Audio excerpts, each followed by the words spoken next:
All right, so today we are diving headfirst into the world of Pi Network.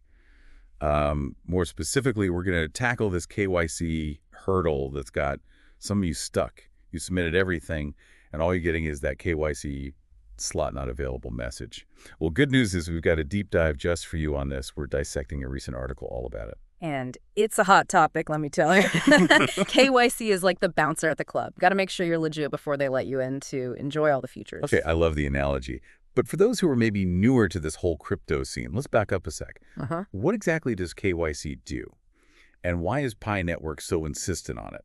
Right, so KYC stands for Know Your Customer. And it's standard practice across most financial platforms these days, not just crypto. In I's case, they're building a whole ecosystem, right? They want to ensure that everyone participating is a real person. And with all those financial regulations, it's all about building trust, basically. Makes sense, especially if they're aiming to be a legit player in the crypto space. But this article we're looking at is all about troubleshooting those KYC roadblocks. So let's get into it. First up, they emphasize app updates. Tell me that's not just a techie myth. Oh, it's crucial, my friend. And they're specific about it needing to be both the Pi Network app and the Pi browser, which I found interesting. See, outdated apps, especially in a fast-evolving world like crypto, can lead to all sorts of issues. Think of it like trying to run the latest software on a 10-year-old computer. It just doesn't quite jive.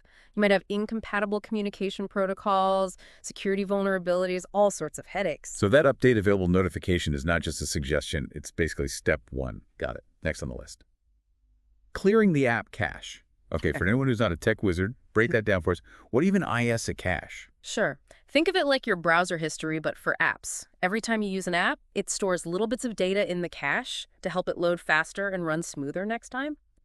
Problem is sometimes that stored data gets outdated or corrupted, kind of like when you have too many tabs open on your computer and everything slows down. So clearing the cache is like hitting the reset button on that.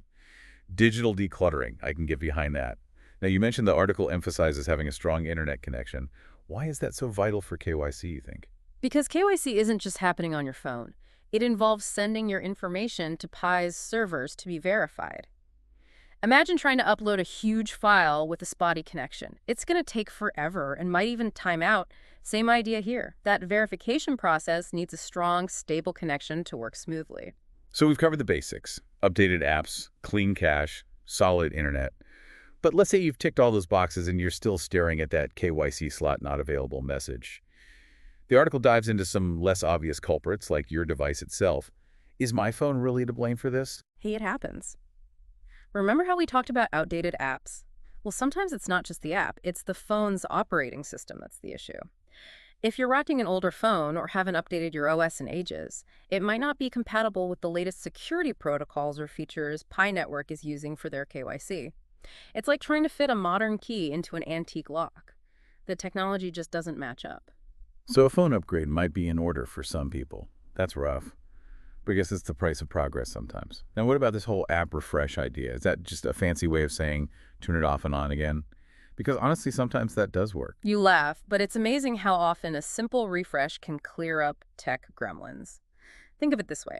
When an app runs, it builds up processes in the background, kind of like a mental to-do list. Sometimes that list gets overloaded or bogged down with outdated tasks. Restarting the app or even reinstalling it entirely is like wiping the slate clean and letting it start fresh.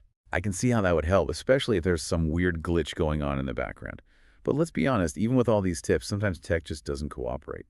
What's the advice from the article for people who are feeling frustrated and stuck in that KYC waiting room? Patience, my friend. It's a virtue, especially in the crypto world. The article stresses that Pi Network is serious about verifying all its users, which takes time. They're building a global community, and that kind of scale doesn't happen overnight. I guess it's kind of like waiting for a really popular restaurant to open. You know it's going to be worth it, but the anticipation can be killer. What can people do while they're waiting to make sure they don't miss their slot? This is key. The article emphasizes staying informed through Pi Network's official channels. They're constantly updating users on the KYC rollout, any potential delays, and any additional steps needed. It's easy to feel left in the dark with these things. So those official channels are your lifeline to staying in the loop. It's definitely reassuring to have that direct line to the source, especially when you're dealing with something as important as identity verification. Absolutely. And it highlights something really interesting about this whole KYC situation. Like on the surface, it's about troubleshooting tech issues, but it also makes you think about the bigger picture of trust and security in the crypto world. Right, because on the one hand, you want things to be easy and accessible for everyone, Yeah. but then you have to balance that with protecting people and preventing fraud. Exactly. And that's the tightrope Pi Network is walking here. They're aiming for mass adoption, which means making KYC as smooth as possible for a global user base. Hmm? But they also have to uphold these strict standards, which can lead to delays and frustrations. It's like trying to find the perfect balance between a warm welcome and a thorough security check at the same time. Precisely. And what's fascinating is that this isn't just a Pi Network thing. It's a challenge the entire crypto space is grappling with as it becomes more mainstream. How do you maintain that decentralized open ethos while also ensuring things are secure and legitimate? There's no easy answer. No kidding. It's going to be interesting to see how Pi Network and other platforms navigate this in the coming years as more and more people join the crypto world. Absolutely. This KYC hurdle, as frustrating as it might be for some, is actually a sign of the industry growing up, evolving and figuring out how to play by the rules without losing what makes it unique. That's a really good point. So for all of you out there diving headfirst into Pi Network and hitting that KYC speed bump, remember, you're not alone. Uh-huh. And hey, while you're waiting for that slot to open up, use that time to really dig into the ins and outs of Pi Network, their vision, their technology. Become as informed as you can about the ecosystem you're about to be a part of. Couldn't agree more. The more you understand, the more confident you'll feel navigating this whole new world. Absolutely. And who knows, maybe by the time you get through KYC, you'll be the one giving out advice. Until next time, happy mining, everyone.